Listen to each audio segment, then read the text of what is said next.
Malam gelap di Damaskus tak seperti biasanya. Api membakar istana, dan jeritan manusia mengoyak langit.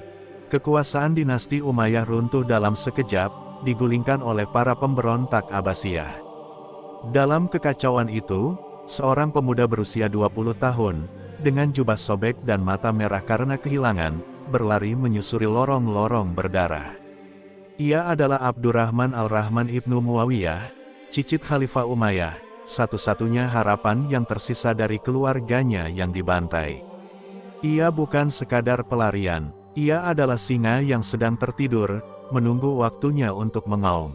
Abdurrahman al-Rahman melarikan diri dari Damaskus ke selatan, menembus padang pasir Suriah bersama pelayannya yang setia, Badr. Mereka terus melarikan diri ke Palestina, lalu ke Mesir.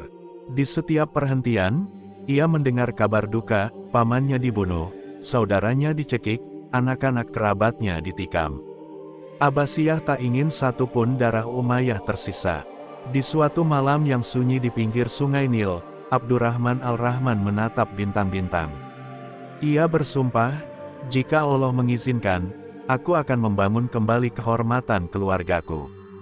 Di timur darahku tumpah, maka ke barat aku akan membangkitkan namanya kembali. Perjalanan membawanya ke Maghrib, Maroko sekarang, di mana ia disambut oleh sisa-sisa pendukung Umayyah dan beberapa suku Berber. Di sana, ia membangun kekuatan, diam-diam menghimpun simpati. Di seberang lautan, Andalusia, negeri subur di Eropa, sedang kacau. Kekuasaan Islam masih bertahan sejak penaklukan tahun 711, namun pecah belah dan perebutan kekuasaan antar wali dan gubernur membuat rakyat menderita. Seorang utusan membawa kabar ke Abdurrahman al-Rahman, orang-orang Andalus kecewa pada wali Abbasiyah yang tamak. Mereka membutuhkan pemimpin yang sah, dari darah mulia. Tahun 755, Abdurrahman al-Rahman dan pengikutnya menyeberangi Laut Mediterania dan mendarat di Almunecar, Spanyol Selatan. Seperti kilat, kabar kedatangannya menyebar. Para pendukung lama Umayyah, suku-suku Arab dan Berber, serta kaum muwalat Muslim lokal mulai berdatangan untuk bersumpah setia. Namun, jalan menuju kekuasaan tidaklah mudah. Wali Abbasiyah di Cordoba, Al-Firi, menolak menyerah. Terjadilah pertempuran sengit di luar kota Cordoba. Dengan pedang di tangan dan suara lantang, Abdurrahman al-Rahman memimpin pasukannya. Ia tidak hanya berperang dengan keberanian, tapi juga dengan kecerdasan. Dalam waktu singkat, musuh dikalahkan, dan kota Cordoba jatuh ke tangannya. Tahun 756 Masehi, Abd al-Rahman memproklamirkan dirinya sebagai Amir al-Mu'minin, penguasa kaum beriman, namun ia tidak mengaku sebagai khalifah. Ia tahu, konfrontasi langsung dengan Abbasiyah bisa menghancurkan mimpinya. Maka, ia mendirikan Emirat Cordoba, sebuah negara Islam merdeka, namun tidak mengakui kekhalifahan Abbasiyah di Baghdad. Ia memerintah selama 33 tahun. Dalam masa itu, Abd al-Rahman bukan hanya seorang pejuang.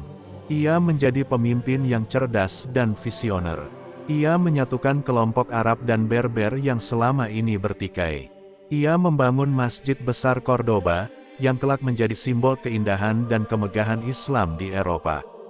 Ia juga menata administrasi, mendirikan pasukan elit, dan bahkan menolak utusan Abbasiyah yang mencoba membujuk atau mengancam agar ia tunduk.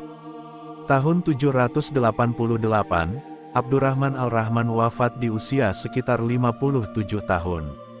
Ia tidak mati sebagai pelarian, melainkan sebagai penguasa besar yang mengubah sejarah. Ia membangun fondasi yang kelak membuat Cordoba menjadi pusat ilmu, seni, dan peradaban Islam di Eropa.